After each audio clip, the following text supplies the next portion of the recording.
in this episode of Highlight Sundays, mobile gaming and fish.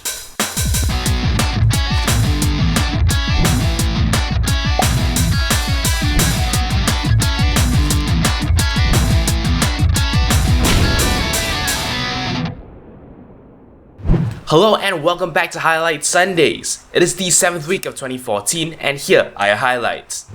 Now, unlike usual episodes of Highlight Sunday, today we only have 3 articles because it's been a seriously slow news week.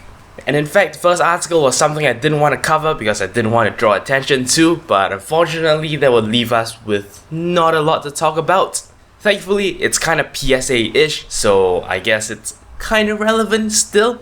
Anyway, our first article concerns none other than Flappy Bird, which has been the talk of the town recently. Here's a recap of pretty much all the events that has happened surrounding this game that pretty much has no mechanics.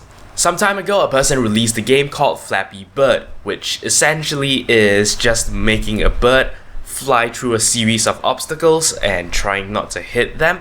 That was literally the entire game. But for some reason, the game exploded in popularity about several weeks ago. Huge waves of people downloaded the game and were talking about it greatly on social media, to the extent that it is said that the owner of the game is making $50,000 every day just from ad revenue. What was shocking and rather unexpected was shortly after this, the developer actually came out to say, "Hey, I'm gonna pull this game." So eventually he actually did do that. The game is gone from the Google Play Store as well as the Apple App Store.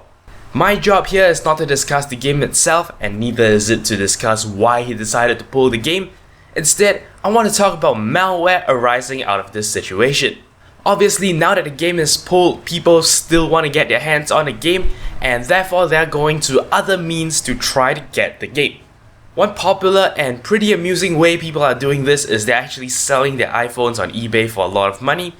But of course, if you are an Android person, you have slightly less trouble. What an Android person can do is they can get the .apk file, which is basically a phone executable. Once they download that and put it into their phone, they can play the game. But this is where the dodgy business comes in.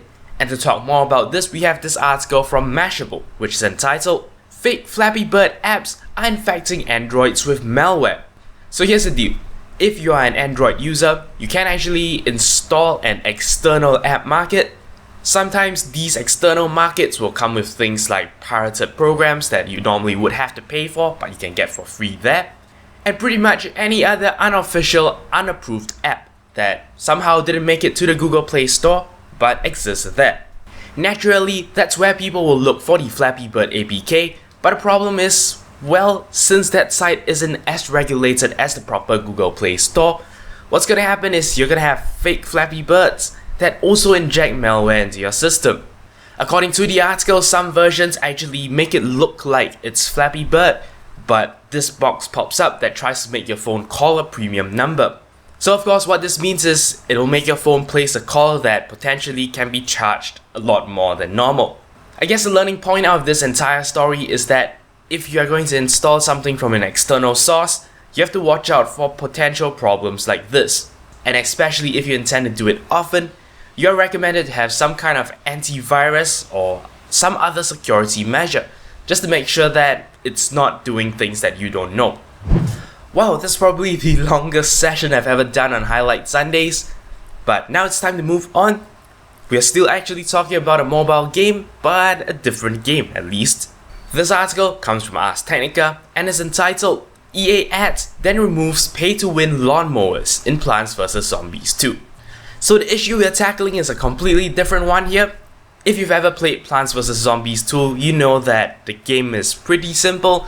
Zombies come in from one side of the screen, you build stuff that shoots at them and stops them from coming in.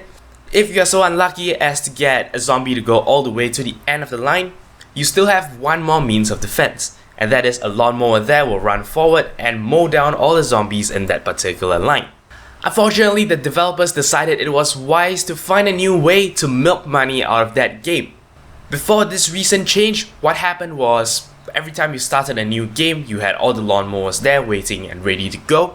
But after this update, they've basically removed the lawnmowers. You can still get them, only if you pay a certain fee. Obviously, after a public outcry, they decided to undo this change, which I guess is a good way to save their reputation.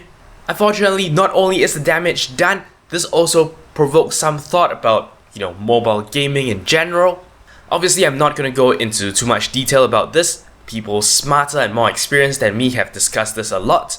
So I'm going to distill this discussion down to the fact that, multiple mobile games actually have this kind of microtransactions. If you're invested enough into the game, you might just fall into the trap of paying some money to get something in the game.